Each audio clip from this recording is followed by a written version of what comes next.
New details tonight in the investigation of the Astroworld Festival. We've got the latest updates. Traveling for Turkey this year? Well, you won't be the only ones out on the road. Find out why. What's more fun than school spirit and Scrappy himself? Find out more later in the show. Broadcasting live from the University of North Texas, this is ntTV Nightly News. Thanks for joining us on ntTV Nightly News. I'm Isabella Quintanilla. And I'm David Castillo. Families are able to reunite after almost 2 years as the Texas-Mexico border has reopened for vaccinated individuals. Vania Castillo has more for us. We've been seeing people crossing over from Juarez here at the Zaragoza Bridge, and every person I've spoken with say they're grateful. Some saying they haven't been in the country for almost 2 years and say this is a moment they won't forget. Gracias a Dios, aquí estamos. El Paso and Ciudad Juarez, sister cities divided by the pandemic, reunited once again. Más por tener familia aquí. Enrique Perales woke up before the sun could even think about rising, making his way to the Isleta port of entry, anxious to be reunited with his family after being separated for almost 2 years. Creímos que iba a estar muy lleno. Waiting to cross into the U.S. since 7 p.m. last night as the borders opened to non-essential travel. But by 12 a.m., Perales was already in the United States, something he didn't expect. Vicente Castro seeing the same thing at the Paso del Norte Bridge. Saying he came as early as he did because he expected a long wait time, but says he crossed in less than 15 minutes. Pues acá tengo a mis hijas, tengo familia. Maria Herrera made the journey longing to hold her daughters after almost 2 years. Nosotros no podíamos hacerlo. Saying she was grateful her family could come visit her, but says it was still painful knowing she couldn't do the same. But today she can rest easier. Estuvo fácil. The people I spoke with say the journey was quick and easy, and even though they have to show proof of vaccination, they say this experience has solidified just how the hearts of these two cities beat as one. Estamos en lazo ahí todos. It's been an emotional moment for families reuniting, some saying they haven't seen each other in almost 2 years. Reporting from the U.S.-Mexico border, I'm Vania Castillo. But the Mexican border isn't the only one opening up as the U.S. lifts travel restrictions. Air travel is now permitted for international travelers from Mexico, Canada, and most of Europe. CNN's Jen Sullivan has more on how the reopening is affecting the economy. Thank you for having us, America. Bye. Welcome to America.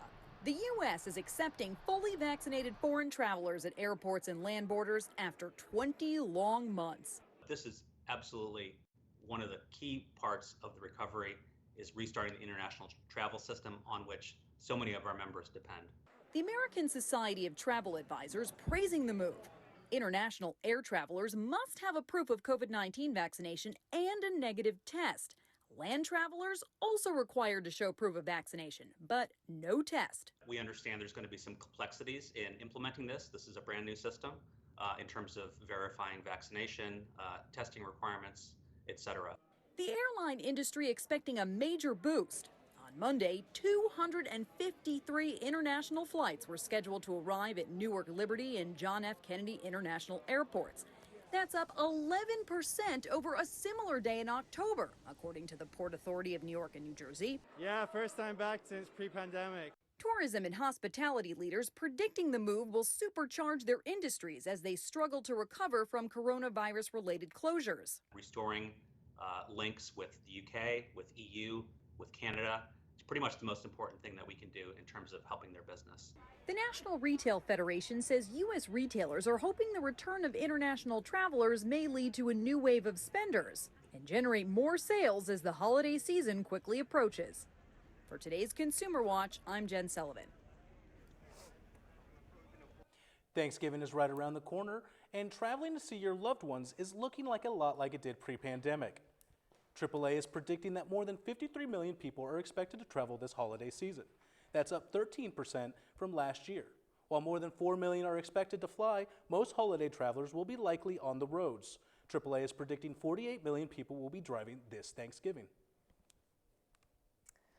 Well, David, while the Thanksgiving outlook is weeks away, if you take a step outside, you'll know the weather is doing its best to keep the holiday feelings at bay.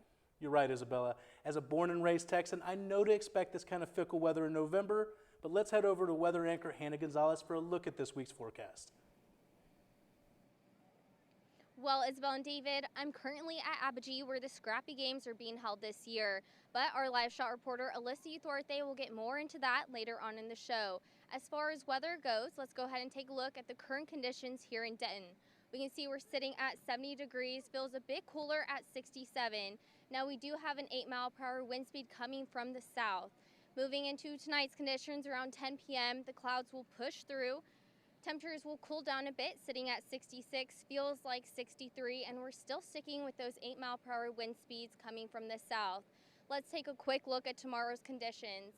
It's going to be another warm day here in Denton, sitting at 74 degrees, feels a bit cooler at 71. However, those wind speeds will pick up, sitting at 14 miles per hour. We will have showers throughout the day, but I'll get into that more in the full forecast. With these fall temperatures, Thanksgiving is on a lot of people's minds. Nathan Mayer has more about that. Nathan, what can you tell us?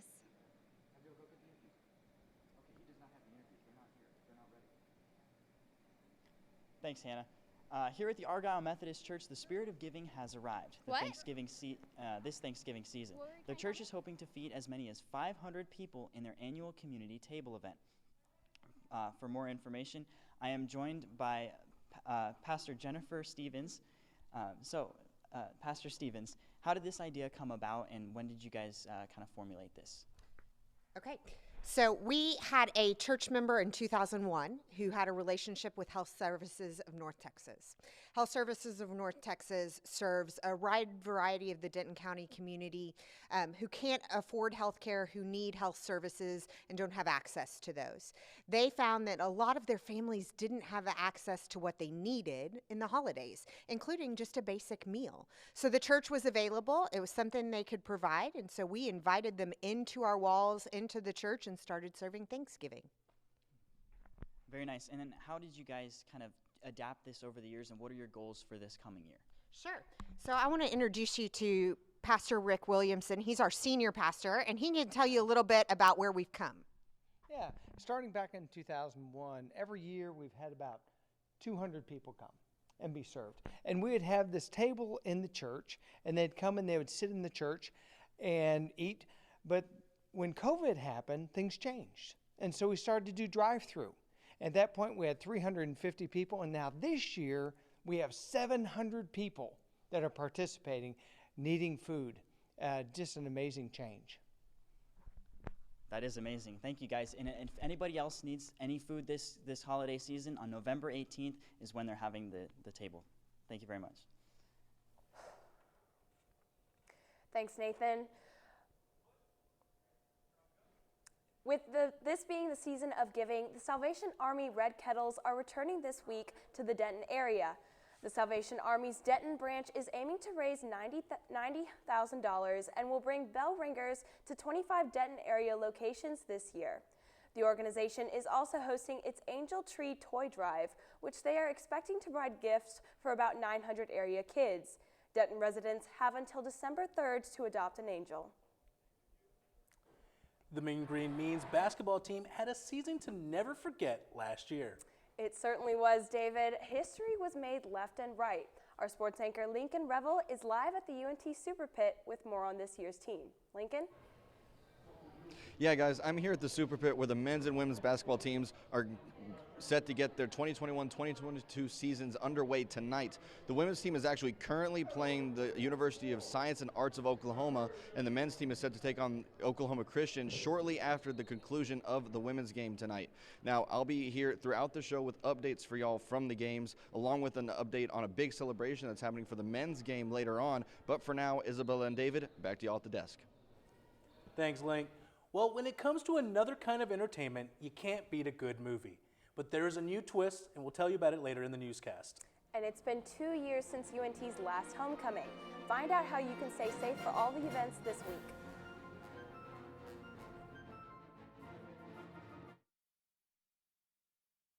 Great time talking to you today. I have one more question. Is wrestling really real? What? 1 in 3 adults has pre-diabetes. That means it could be you. Your barber. Your barber's barber. Nice work. Thanks. With early diagnosis, prediabetes can be reversed. Take the risk test at doihaveprediabetes.org. Many medicines used to treat colds and flu contain acetaminophen, a pain reliever and fever reducer found in hundreds of over-the-counter and prescription medicines. But taking too much or more than one medication containing acetaminophen per day can damage your liver. So always read the label and don't take acetaminophen if you drink 3 or more alcoholic drinks every day. To learn more, visit fda.gov/OTC pain info. A message from the U.S. Department of Health and Human Services Food and Drug Administration.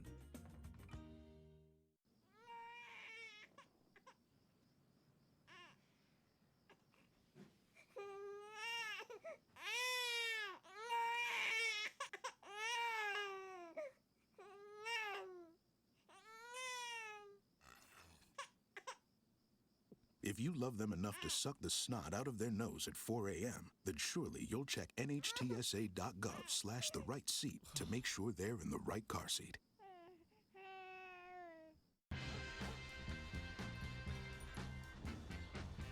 When we adopt a shelter pet, we discover they're a unique mix of all kinds of things. Come on, Drew, spot on this last one. There it is.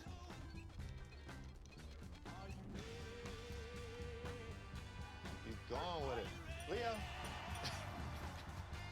They're a little bit of a lot of things, but they're all pure love. No.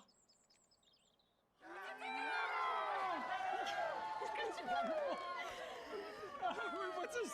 Open that. Oh.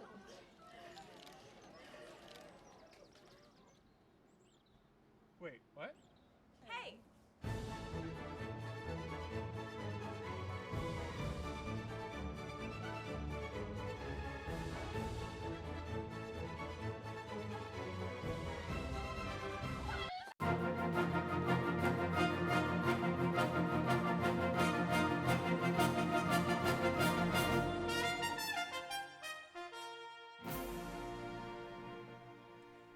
New details are emerging in the deadly crowd surge at Houston's Astroworld Festival.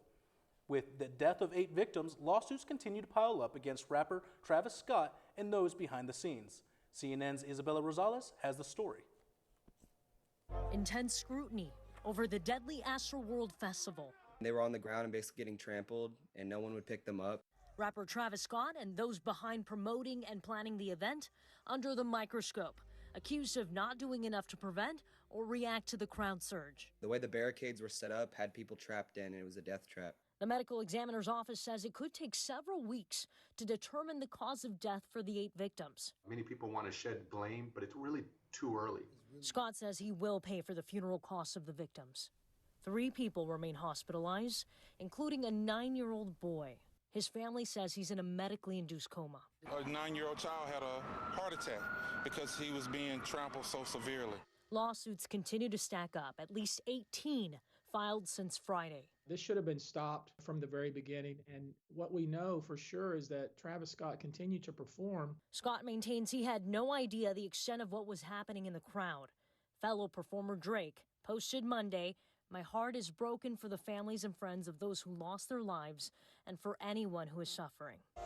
Meanwhile, according to the Wall Street Journal, people familiar with the investigation said investigators are looking into whether a batch of counterfeit pills, possibly laced with fentanyl, played a role in some of the deaths. Authorities have been reached out to for comment. I'm Isabel Rosales reporting. Well, everyone is pumped for this week's in-person homecoming, but in order to have fun, we must make sure we're staying safe. This week, UNT is having its first in-person homecoming since the start of the pandemic, which many students have been eagerly awaiting. It's been 2 years since I did an in-person homecoming, and it was one of my favorite memories from my freshman year. And I'm really glad that I get to end my senior year out with a bang by doing it again. And I'm just really excited to be super involved in it with my sorority as I was the year before. While UNT did have a homecoming last year during the pandemic, many students chose not to participate. Because we were in COVID and circumstances were very different, and students were not prioritizing the same things because everybody was kind of in a survival mode last year, we did not have the same attendance at events. But this year, I think we're definitely going to expect to be back to those in-person numbers. We're going to fill up Apogee Stadium for the bonfire. We're going to fill up Apogee for Scrappy Games. Like, I feel like we're going to have a lot of people coming to our events. However, the homecoming committee will still be taking the proper precautions to ensure the safety of all students so they can enjoy an in-person homecoming. In response to COVID-19, we're following all the same university guidelines that UNT has put in place, which mimic the CDC guidelines. And so we're just making sure that everyone's staying safe and doing what they're comfortable with and doing their part. So for example, we're encouraging people to wear masks to events. We're going to encourage people to wash their hands. We'll have hand sanitizer stations at some of our events. We're really just going to take into account everything that the country and university have told us to do and just follow that lead. I just hope that everyone makes, smart decisions and is safe around each other.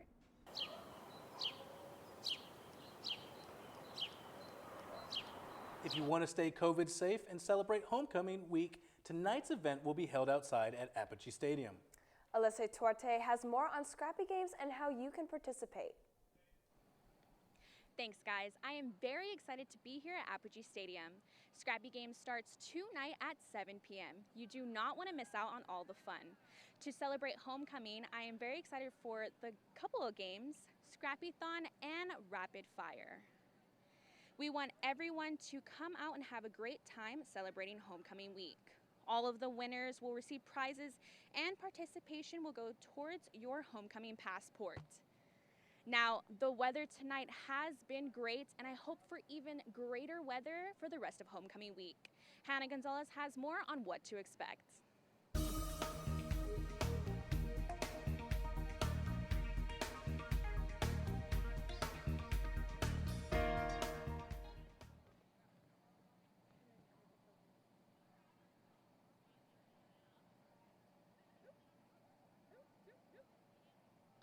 Well, Alyssa, I know I'm excited for homecoming, but first let's go ahead and take a look at the current conditions across North Texas. Now, if we take a look, we can see there's a lot of 70s, including Graham, Stephenville, and McKinney. Now, Fort Worth is going to be our warmest city, only at 71 degrees. Paris and Sulphur Springs are going to be our low. Now, let's go ahead and zoom out and look across the state of Texas. El Paso is going to be the warmest city, sitting at 72 degrees. Oklahoma City only at 63. Now, what everyone's been looking forward to, the 7-day forecast. Tomorrow, I mentioned we're going to have a 40% chance of rain, high of 74, low of 51. Now, we will have strong thunderstorms in the late afternoon that can potentially bring damaging winds. But on Thursday, it's going to be sunny skies for the rest of the week with a high of 67, low of 41. Now on Friday, we're going to see a high of 66, low of 32, so make sure you bundle up before you head to the bonfire. But for game day, it's going to be a beautiful day with a high of 62, low of 46. So it's a perfect day to go support the Mean Green. Starting our work week on Monday, we're going to see a high of 67, low of 48. That's all I have for weather. Back to you at the desk. Thanks, Hannah. For the first time in nearly 100 years, people are laying flowers in front of the unknown soldier at Arlington National Cemetery. This group of members of the Crow Nation were the first visitors to approach the shrine. The tomb has been the final resting place for one of America's unidentified service members from World War I since November 1st, 1921. The remains of two other unknowns were added in the later years. The plaza is opening to the public as part of a centennial commemoration. For 2 days, the public can walk on the tomb and lay flowers. As you know, our sports anchor Lincoln Revel is live at the Super Pit for the UNT women's basketball game. Let's head back out to him and see how the game's going. Hey guys, I'm back at the Super Pit. It is halftime of the women's game here tonight, and the women's team is off to a hot start, winning 55-30 at halftime. Quincy Noble and Tamisha Lampkin are currently the leading scorers for the Mean Green, both with 11 points. The Mean Green also on fire from the three-point line. 5 threes so far in tonight's game, as opposed to the University of Science and Arts of Oklahoma's 2 threes.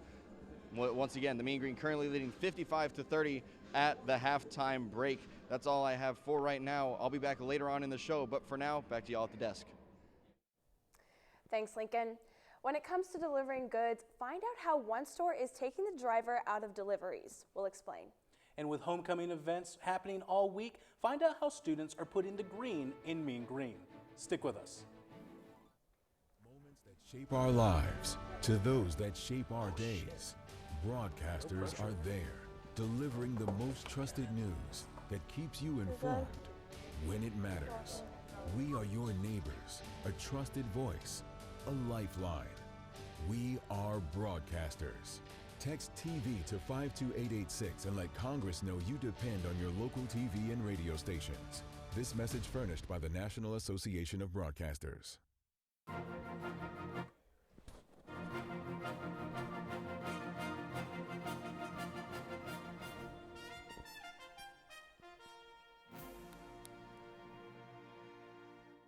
If you love your movie popcorn as much as I do, then you are for a real treat.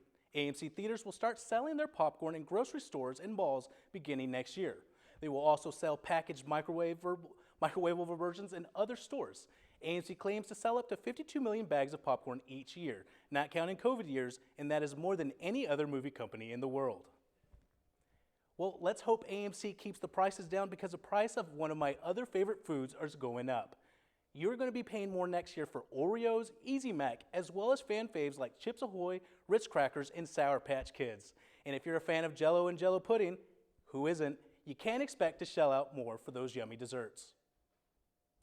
The future is here and happening in Bentonville, Arkansas. Walmart has teamed up with logistics company Gatik to begin making driverless deliveries. The fully autonomous trucks are able to drive on fixed routes from warehouses to nearby stores.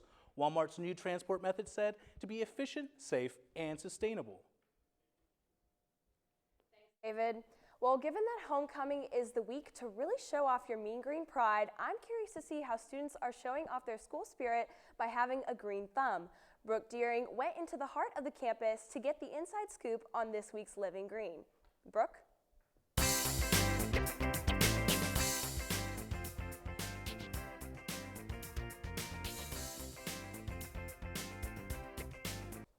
Thanks, Isabella. We all know that the UNT campus is about to be busy, with more people worrying about what they are going to be eating at the homecoming football game than what can they throw their trash into. This semester, Living Green has been covering everything UNT has been doing to keep the environment healthy. But this time, we went out to see just what the students are doing to live green. Reduce, reuse, recycle. All things we have been told to follow in order to make the world a better place. In fact, UNT is one of the most sustainable campuses in the world, with a reputation for finding new ways to continue building an environmentally friendly atmosphere. But today, Living Green takes you inside of the UNT Union, where we ask students what they're doing to keep our environment and the campus green. Or should I say, mean green. All right, Yessie, what is one way you're going to be helping keep our campus clean during this homecoming season? So I know I'll be outside a lot, so I gotta keep hydrated. Instead of using a lot of plastic water bottles, I'm gonna use my reusable water bottle. So me and my roommate go through a lot of apple juice, and we buy these bottles, but we make sure to recycle them every time, and we fill up our recycling bin. And I decided, instead of using, regular straws, I carry around a nice plastic straw that I can use in my drinks wherever I go so I don't have to be thrown away. Not only are the university students living green by preventing the use of plastic, but they are also finding other ways to protect the environment that many people may forget to even consider. By investing in reusable bags, a new bike, portable straw, or even utilizing the campus buses, UNT is on track to helping the mean green stay green. In the midst of all the fun activities homecoming has to offer, spend a moment to worry about taking care of the world around you every once in a while. Clean up after yourself, carpool to different events, or walk where you can, and recycle anything that doesn't belong in the trash. Help keep UNT the greenest college in Texas. With Living Green, I'm Brooke Deering, sending it to you at the desk. Thanks, Brooke. Just another way to solidify us as the mean green. As if there isn't enough to take pride in as a mean green student, the university has stacked this week with the year's homecoming events. Sport anchor Lincoln Revel is live at just one of those events. Lincoln? Yeah, guys, there certainly is a lot to celebrate this week, but tonight is a specific celebration for the men's Mean Green basketball team. I'll have more right after this. The original care package, and millions more like it, passed from hand to hand across land and sea to help survivors in the aftermath of war. As we grew, we found better ways to help those in need. Ways to make a real difference, not just today, but tomorrow as well. Be the difference in people's lives. Help deliver lasting change at care.org.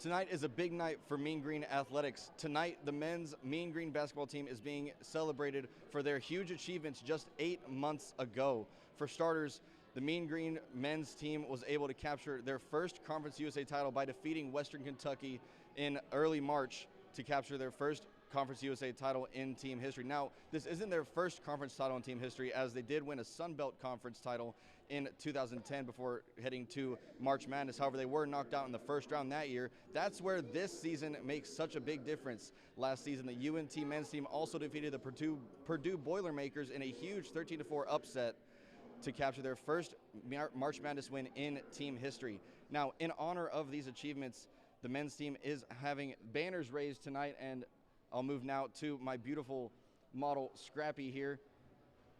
2 banners are being raised. First, this NCAA March Madness bracket banner that commemorates the round of 32, and then, of course, the Conference USA banner, which is being handed to him right now, which is going to commemorate the Conference USA championship that we had last season. Now, once again, this ceremony will be taking place during the men's game. So if you're not here right now, be sure to get over and get you